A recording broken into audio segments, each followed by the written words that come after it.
maunya nih yang juga lagi dibilang banyak orang, ada yang tahu karya yang makin nggak?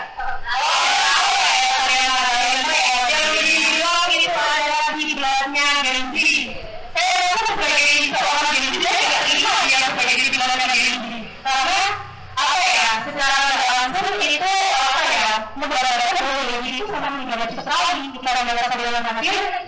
Iya, karya yang makin itu adalah yang bisa dibilang sekarang tuh bilangnya influencer ya. Tapi menurut saya itu adalah influencer yang sangat tidak patut untuk dicontoh. Dia melakukan kesalahan dengan cara-caranya dia mengungkapkan kesalahan itu tanpa melakukan kesalahan sama sekali. Kalau saya ungkap ya seperti apa mungkin teman-teman sebagai diri tidak tahu bagaimana kesalahan ya. Ini masih seperti yang lain. Dan kalau dijadikan patokan dengan orang-orang generasi sebelumnya itu sebagai ini namanya sifat yang mana dia benar-benar ya terima dong sebagai yang pasti itu di luar sana punya potensi masing-masing ya dengan segala kreativitasnya, dengan inovasinya gitu kan, atau bahkan juga bahkan Genji itu juga tahu dari berbagai apa ya hal-hal yang sebelumnya belum ada sekarang ada kan, kayak online shop dan sebagainya ya benar Genji ya kan, bisa dibawa ke edisi sampai apalagi itu sedikit apa ya deskripsi Genji menurut saya. Oke, jadi yang ini perlu dalam negara ya, seperti yang katakan tadi kreatif dan istilahnya juga lemah. Nah, kalau menurut Anda sendiri itu gimana cara Genji menunjukkan jalan dirinya enggak? Untuk menunjukkan jati diri kita harus menggali potensi yang oke, terus tapi juga ini loh, Genji itu ini tadi belum saya sebutkan ya, kelemahan Genji kita itu dibilang generasi strawberry, pernah dengar nggak? Nah, generasi strawberry apa sih? Kita itu ditekan dikit udah lemah bahasanya itu udah mental, udah mengeluh, terus kemudian apa ya? Iya, terus apa mendapat terlebih dahulu sebelum mulai itu emang udah apa ya, udah makanan kita apa ya, makanan kita orang-orang dari generasi sebelumnya. Emang iya, saya generasi Genji sekarang tuh emang lebih kurang tangguh ya kendalanya dibandingkan dengan generasi sebelumnya. Saya nggak suka ya. Bikin salah diri, Iya, itu. Nah, bagaimana cara kita untuk ini pada makanya menunjukkan jati diri ya yang menunjukkan itu tentunya kita harus apa ya untuk menunjukkan jati diri itu kita juga ini ya kita harus menunjukkan sisi gitu. Terkadang yang seseorang itu nggak mikir entah itu negatif atau positif mereka share.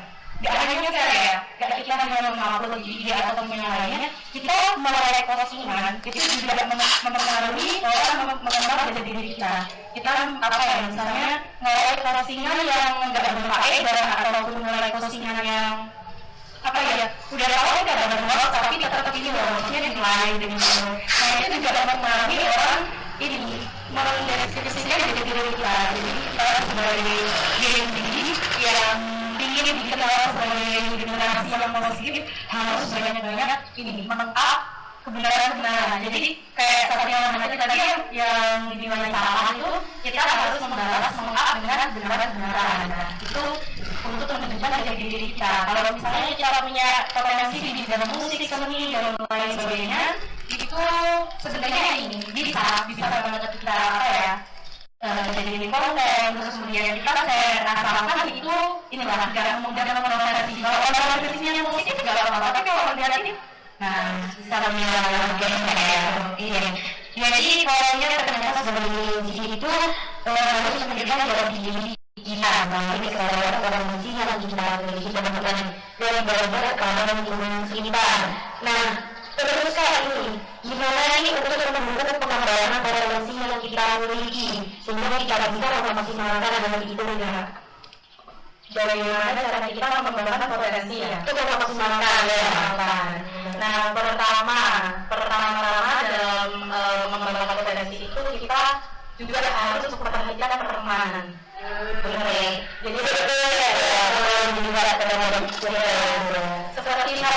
seperti saya ini juga masuk ke dalam lingkungan ini juga dalam pertemanan sebenarnya. Saya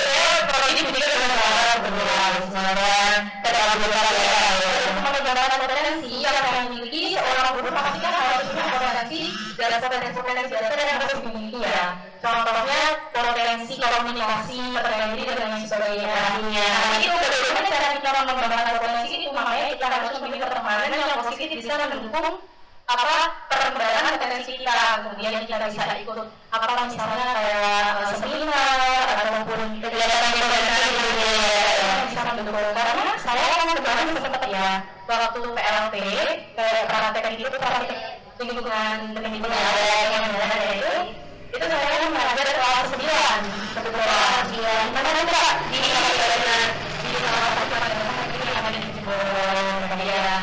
Itu ternyata mengajar tidak semuanya yang kita bayangkan. Kita harus bisa mengatur kelas, kemudian kelas, dan juga pendekatan kepada siswa sangat penting. Nah, bagaimana cara kita melakukan pendekatan kepada siswa? Salah satunya adalah komunikasi. Jadi kalau kita tidak memiliki kemampuan komunikasi dengan baik, maka bagaimana cara kita untuk bisa melakukan pendekatan? Tidak punya pendekatan. Kita sebagai guru pasti wajib untuk menyampaikan ilmu dan materi yang kita ajarkan. Nah, kalau kita tidak punya cara dalam komunikasi, itu juga tidak ada apa yang kita maksudkan. Dan nanti itu ini gimana sih maksudnya? Ini kan kalau siswa itu berbeda, ada yang beraktif di dalam ada yang diam, sebenarnya itu bisa, tapi mereka itu kayak malu itu mengungkapkan. Itu PR sebagai seorang guru. Juga satu kepercayaan diri, potensi percaya diri itu sangat penting ya, karena kalau kita tidak memiliki kepercayaan diri ketika kita menjadi seorang guru, kita bagaimana menyampaikan kepada siswa? Kita menyampaikan materi itu jadi gimana ya? Kalau kita tidak percaya diri, itu siswa akan ragu dengan apa yang kita sampaikan dengan seperti itu. Oke, terus gimana antara siswa untuk teman-teman yang mulai menunjukkan kepercayaan diri melalui public speaking. Nah, seperti komunikasi itu kan pasti butuh publiknya, jadi gimana ya? Jadi public speaking itu sangat penting ya teman-teman. Kalau misalnya kita ingin memulai nih, aku ingin bisa public speaking, yang pertama itu harus berani mencoba. Kalau kita nggak ada niatan untuk mencoba, ya bagaimana kita memulai gitu? Kalau ini cara dulu berjalan di depan ya, maju gitu. Kalau misalnya kita nggak mau mencoba, kemudian selain berani untuk mencoba, kita juga harus sering-sering mengikuti pelatihan terlatih ya, misalnya kalau speaking itu di depan teman, di depan latih mental juga, misalnya di dalam kelas ketika kita presentasi kan juga dalam bentuk kita latihan. Nah, lebih baik lagi ketika kita itu melakukan public speaking itu dengan guru yang benar, maksudnya itu bisa mengikuti lembaga atau agar belajar kita terarah gitu. Jadi ada yang mengarahkan, ada yang bisa ini teman-teman harus gini, mungkin ada yang kita belajar jadi tahu ya kayak saya nih, saya mengikuti public speaking yang BPN 19 ini adalah salah satu bentuk saya untuk mengembangkan kompetensi dalam bidang komunikasi dan percaya diri atau public speaking tadi. Oke, ternyata saya ini kita bisa menunjukkan kompetensi kita melalui public speaking ya, dan juga cara mereka berkomunikasi sebelumnya dari kita ini teman-teman. Yang pertama itu ada yang menemukan kepercayaan diri, kepercayaan diri juga berpengaruh buat kita ya untuk mengembangkan kompetensi diri, kemudian kepercayaan diri dengan kompetensi yang kita miliki, dan berani untuk mengembangkan kebijakan, makanya juga berani untuk mencoba. Oke, jadi seperti itu ya teman-teman. Dan terima kasih kepada kalian atas sharing-sharingnya. Saya juga dapat kita lagi dan dapat memahami ilmu-ilmunya. Dari guru-guru teman-teman dari sini, maupun teman-teman lain sekalian. Oke, tidak ada saya, seperti pertama ibu dan bahagia aja. Dan saya berlalu sebagai moderator, pamit undur diri, dan saya kembali ke MC.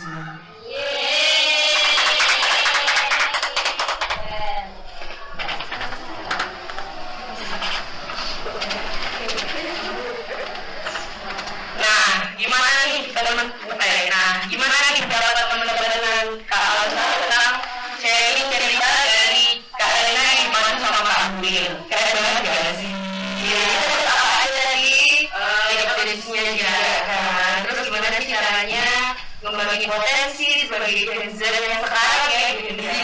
Kita kemarin gitu ya. Nah, ternyata nggak berarti di sini aja nih saudara kita. Ada lagi juga. Masih ada dong. Enggak. Dalam model kedua kita pasti akan dibantu juga sama model kedua. Kalau tadi model pertamanya kan tampil. Nah, model kedua kita ini kalau dibantu Zahra. Nah, udah enggak? Belum sih. Belum ya. Nah, sekarang ini kan udah bagian yang aku sepi.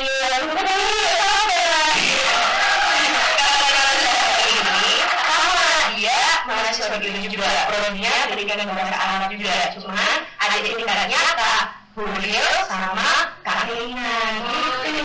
Sekampus satu prodi tapi ada tingkat gitu sih. Nah, kita perlu juga ya Kak Reina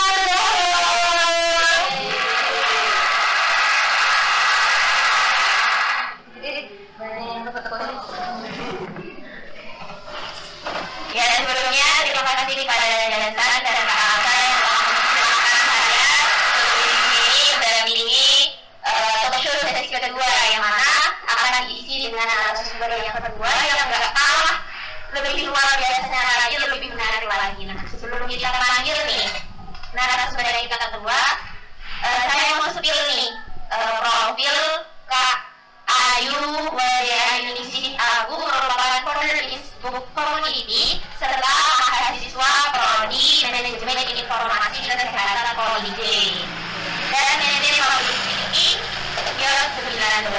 Langsung saja untuk mempersingkat waktu kita panggil Kak Ayu.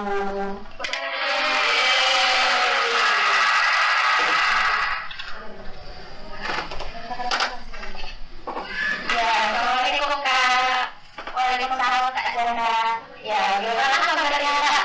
Pagi menjelang siang yang panas ini. Alhamdulillah kabarnya baik, luar biasa dan juga sedikit tertekan. Ya, gimana Kak perasaan bisa duduk di sini, mungkin pengalaman pertama atau gimana mungkin bisa diceritakan? Ya, mungkin ini apa ya, pengalaman pertama untuk menjadi narasumber ya. Jadi ditanya kayak ini, jadi semuanya sedikit deg-degan jadi juga grogi ada dalam barang sama teman-teman yang lainnya.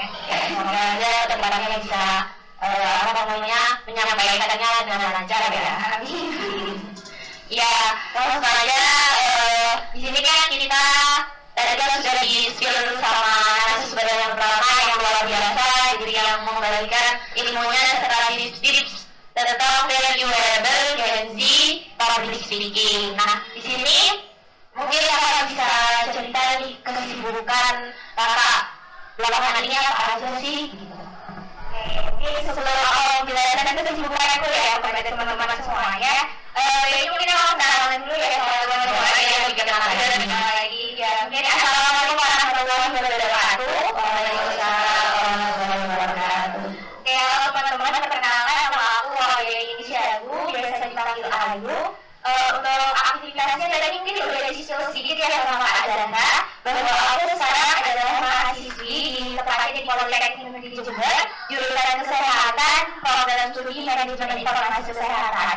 Jadi kalau kesibukan untuk sehari-harinya ya mahasiswi dan aku kuliah, dulu juga mahasiswi ya bukan akhir juga sih, tapi memang menuju akhir karena semester 6 kan sekarang, jadi sibuknya berkuliah. Kemudian juga setelah berkuliah kalian juga sekarang mengikuti aktivitas di komunitas ya, ada komunitas, mungkin aku juga sedikit ya komunitasnya. Yang pertama aku juga ikut komunitas di namanya BSU Community, di mana komunitas ini adalah komunitas yang yang pengen menjadikan mahasiswa itu mau menjadikan lebih baik kan, mau mengajak kita lebih baik dengan dasarnya untuk dasar Islam secara menyeluruh. Jadi ya negara terbaik akan menjadi pribadi yang lebih baik dan juga menegakkan mengajak teman-teman lain juga untuk baik. Jadi kayak membuat diri kalau enggak mahasiswa lainnya. Kemudian selain itu juga aktivitas selain dari komunitas itu sama teman-teman di kita kan sebuah komunitas yang dalam jalannya mungkin di buku sih, masya Allah dalam buku, jadi kayak mengajak teman-teman sih untuk lebih banyak literasi Jadi namanya itu isu kolom. Jadi itu lebih bergerak mengajak teman-teman untuk lebih mulai literasi. Jadi yang pengen baca tapi tidak punya teman juga ya, mungkin bisa join komunitas jadi kayak sharing juga secara online juga lebih aktif kalau lebih aktif untuk sharing insight yang didapatkan dari buku yang telah dibaca. Itu sih aktivitas sehari-harinya. Oke, Bang. Tadi kesibukan Kak selain menjadi mahasiswa yang mungkin tidak bisa dijalankan secara akhir, tapi juga menuju semester akhir kayak gitu ya.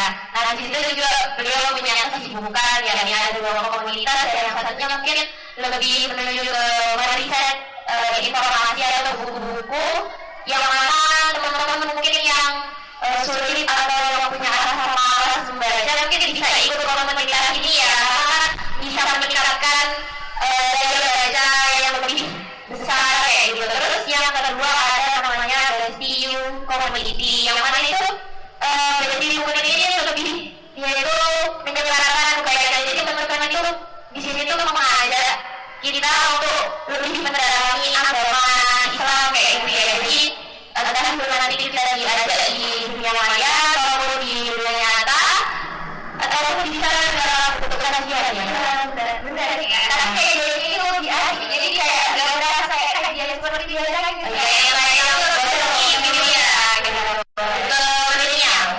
Menyesuaikan juga perkembangan zaman, tapi emang dikemas dengan cara baik ya. Iya. Dan mungkin teman-teman jangan lupa follow ya Instagram komunitas KAIU. Nah, tadi kan ngomongin menebarkan kebaikan nih Kak. Ya, kita sebagai Gen Z dan temanya tadi kan valuable Gen Z publishing. Nah, sebenarnya peran Gen Z yang berada di dunia maya merupakan seperti apa sih? Oke, kita tanya tentang peran ya. Mungkin dari sisi ya sama Kak Ina tentang perannya Gen Z dan ada plus minusnya. Ya, ada plus minusnya banyak banget tuh sama yang beda sama Kak. Jadi itu benar-benar ada peran Gen Z itu juga kalau perannya salah emang ada plus dan minusnya. Terutama apalagi di sosmed ya, apalagi Gen Z itu emang setiap harinya tuh pasti berhubungan dengan jadi kalau namanya dilihat, kalau menurut aku sendiri sih peran Gen Z kalau untuk sekarang tuh kadang aku melihat Gen Z yang sekarang tuh terlalu mengekspresikan dirinya secara bebas. Tapi sebenarnya itu terlalu berlebihan juga. Jadi kadang tuh karena banyak informasi di dalam segala sosial, jadi dia kadang apa yang mereka lihat kayak uang-uang, jadi mereka mengekspresikan itu di dalam dunianya. Tapi nggak bisa membedakan mana yang baik yang buruk hanya untuk apa ya? Memviralkan atau mengekspresikan diri dia kayak jadi banyak orang kayak popularitas jadi popularitas akhirnya menghalalkan segala cara untuk memperolehkan diri dia kayak gitu. Jadi kayak apa kita lagi kasus viral yang kalau kita lagi di luar kok bisa ya masalah ya kalau misalnya Gen Z yang sekarang seperti itu itu karena mereka mengekspresikan diri mereka secara bebas dan merasa kayak dia karena mungkin itu orang benar gitu. Akhirnya mereka mengeksplorasi diri dia itu hanya yang tidak merujuk kepada kebaikan tapi malah keburukan. Banyak banget sih saran Kak. Tapi kalau yang mau lihat sebenarnya kalau mau memanfaatkan sosial media, Gen Z itu punya peran yang besar banget sih kalau untuk membuat hal-hal positif. Karena kayak dari platform digital seperti itu kan bisa membedakan kebaikan dan kebaikan yang ada. Sebenarnya harusnya itu sih pemikiran positif Gen Z untuk mau membedakan kebaikan itu yang harus ditingkatkan, bukan kebaikan aja. Jadi kalau kita kayak peran Gen Z sebaliknya mereka sadar akan dirinya, kemudian mau membedakan kebaikan sebaik-baik mungkin kepada di dunia maya. Itu sih kalau orang mau peran Gen Z sebenarnya bukan kebaikan ya. Jadi untuk kesadaran sih, kesadaran nih. Karena kan sekarang kayak mereka itu kurang kesadaran akan dirinya kayak gitu. Tadi kan sudah dijelaskan nih ada lebar tentang Gen Z pada umumnya dan sebenarnya peran Gen Z yang sebenarnya itu seperti apa gitu. Nah, di sini untuk lagi berkaitan dengan para speaking ya Kak ya. Menurut saya itu sebenarnya rasa percaya diri itu membantu untuk menebarkan kebaikan entah itu di dunia maya atau di dunia nyata kayak gitu. Iya, dan percaya diri yang masyarakat baru sih kalau percaya dalam segala aktivitas dan mensadarkan hal-hal baru. Jadi memang percaya diri itu selalu hal itu buat kita menjalankan aktivitas ya. Jadi kalau menurut aku percaya diri itu adalah sesuatu hal yang harus terus dibangun dengan kalau contohnya kayak emang kita mencari circle-circle yang memang sebenarnya itu sangat berperan ya dan berkembang banget. Jadi kayak kalau kita pengen pede karena di circle kita salah juga kita jangan diri kita gitu ya. Jadi emang benar kita harus mencari circle-circle yang benar menumbuhkan percaya diri kita itu.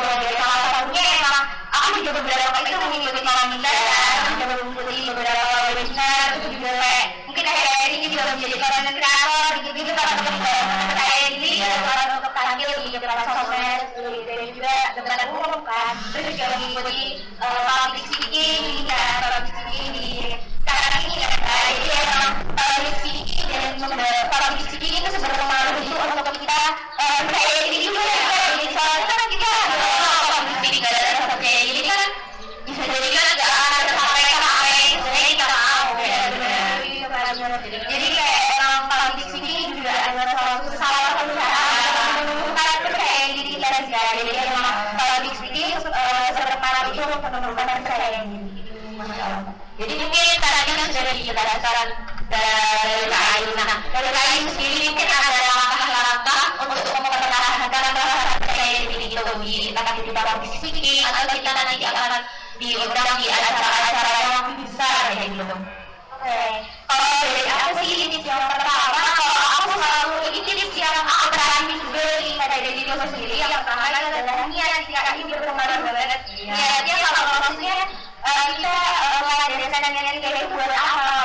Kalau cuma mau mencari popularitas doang, kalau itu kan juga bisa semua orang ya. Tapi juga buat apa kan jadi jadinya. Jadi emang pertama niat karena saya memang pengen apa yang ada kita dengan Allah yang kita pertama terus nomor dua emang kita harus menjadi lingkungan ya circle yang membuat kita lebih upgrade di sini bukan gitu ya jadi kayak itu sih ibaratnya kalau aku ya circle dan juga ada mau juga kita orang yang besar atau terus belajar untuk terus memperbaiki diri. Jadi kalau ada mau kan kita kan dijadikan apa namanya ada sahabatnya ada circle yang untuk karena kalau tidak ada pemahaman dalam diri kita kan kita tidak akan berjalan karena sesuatu terjadi itu kan semua berasal dari diri kita ya.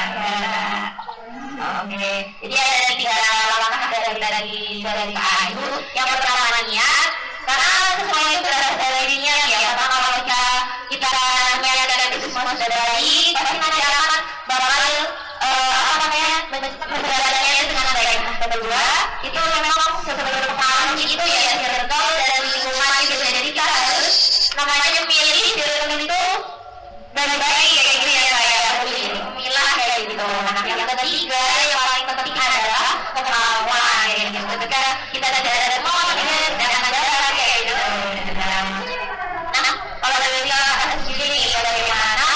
Karena kan di sini kan kita kan jadi orang berbeda-beda ya Kak. Kayak saya dengan kakak, terus orang satu dengan orang tua, atau nanti kita bertemu dengan banyak orang di sana kan pasti memiliki karakter yang berbeda. Kalau kepada kan karakternya juga bisa sama kayak gitu. Nah, untuk public speaking sendiri, kalau kita nanti bertemu dengan banyak audiens, banyak masyarakat, banyak orang yang akan kita sampaikan. Bagaimana dari kakak sendiri untuk menyesuaikan karakter itu sendiri agar informasi yang kakak ini sampaikan itu sampaikan kakak kayak gitu. Oke, kalau kakak dari aku mungkin kita lebih bisa berinteraksi sama mahasiswa. Jadi ya di mahasiswa. Jadi kalau kakak yang menyesuaikan itu kita harus menyesuaikan audiens kita kan. Jadi kita pasti maunya yang update jadi kita harus belajar di hal-hal yang trending pada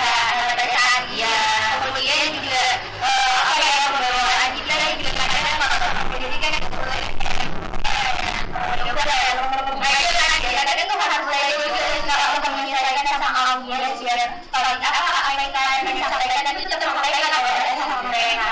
Jadi memang itu karena yang mau sebenarnya kalau dari anak-anak tetap sama hasil yang lain. Jadi aku lebih isi jadi harus menyesuaikan diriku lebih kayak senang juga senang menyesuaikan mereka. Karena kalau kita sedia kita lempeng terus mereka akhirnya kan informasi yang sebenarnya ingin disampaikan kan tidak tersampaikan kayak gitu ya. Iya itu kan kayak itu. Iya kalau ada orang di dunia maya gimana kak? Iya kalau di dunia maya juga kalau mungkin kita ada di sini juga sekarang kalau ada ya makanan berpengaruh. Benar.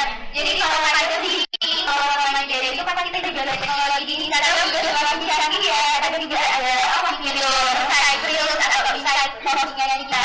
Jadi itu juga sih berdasarkan dari kelas yang baru itu sih memang setiap orang kayak di solusi kalau sesuatu hal itu yang harus dilihat di saat yang menjangkau koordinasi kita. Jika ada kalau ada di semua sesuatu ini lihat kalau ini caranya ini jadi kalau lebih banyak kita sebenarnya ada kayak berapa posisinya dan pembahasan tentang ini kok videonya gitu ya kalau menarik yang perkara seperti ini kok jadi orang berarti dari situ kita harus kita jadi caranya evaluasi kita mengenai evaluasi apakah ada yang seperti ini yang bagaimana sama orang jadi sisukan atau evaluasi karena kalau misalnya menyesuaikan evaluasi jadi itu sih karena ada pembahasan teknologi ya itu sudah lebih mudah untuk kita mengevaluasi saat jadi kalau ada teman-teman kita evaluasi kalau kurang kayak terlalu membosankan atau orang ini view-nya gitu ya atau lainnya yang dia dulu bikin kayak gitu jadi kita bisa upgrade dia yang main evaluasi untuk cara lebih membuat khusus kayak ini kayak gitu ya.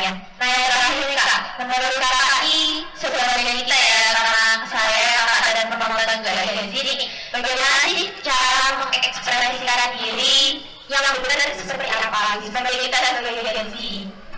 Kalau cara mengekspresikan diri yang benar yang menurut aku sebagai agensi kita kalau yang pertama yang harus kita lakukan itu sadar dulu tidak sadar posisi kita itu pertama dan usaha menjaga diri kita kalau itu sebelumnya sadar dari diri yang benar jadi yang lakukan aksi kalau ini dari jadi karena ada standar orang ini jadi setiap orang kalau mau melakukan kebutuhan kan ada orang-orangnya jadi pikir dua kali kan jadi itu sih hal pertama yang harus dilakukan sadar berbakti pada seorang hamba terus yang kedua berusaha untuk terus mengakses dan apa yang sosial apa yang dalam diri dia apa yang keluar kayak gitu ya jadi sekarang mengekspresikan dan gimana kita sebagai warga dan manusia iya gimana namanya karena kita untuk kita Allah kembali ya jadi itu ketika kita suaminya atau udah lama sih karena sebagai para kreator gitu malas kayak dan sebenarnya kita harus ingat ini nyala Allah kita sebenarnya kita di ciptaan Allah sebagai ngapain sih ya itu ya jadi apa yang Allah hindari ini yang Allah hindari dan kita harus mencoba kembali ya gitu dan juga kita harus mengupdate terus apa yang harus kita apa yang kurang dari kita gitu ya kayak nah mungkin itu banyak ilmu yang bisa sampaikan dari KKI mungkin untuk penulisnya adalah kita dan teman-teman apalagi buat teman-teman semua kayak gitu. Kalau sebenarnya terakhir emang perlu hadir sih kalau kita emang sesuai harga terus mau terus ada ya jadi itu benar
ilmu nggak ada sih dari masa tadi.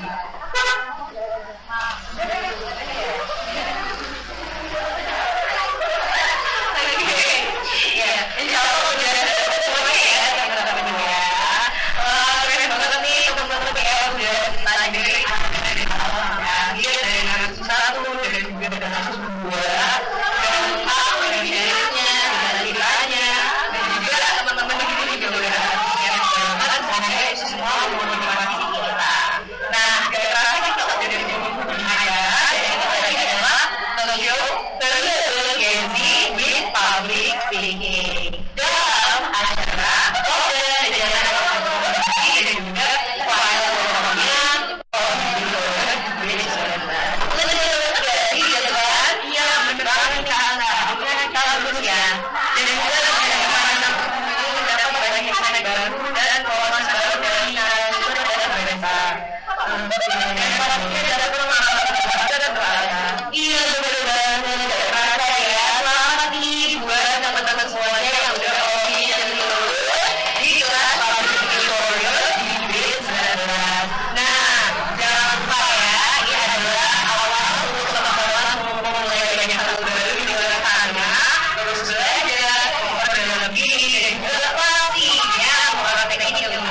coba sini, coba.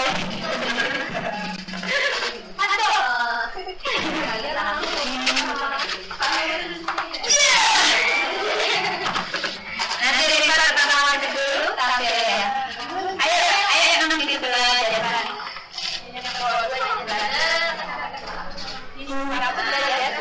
Biar dia cowok sendiri di sana.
Para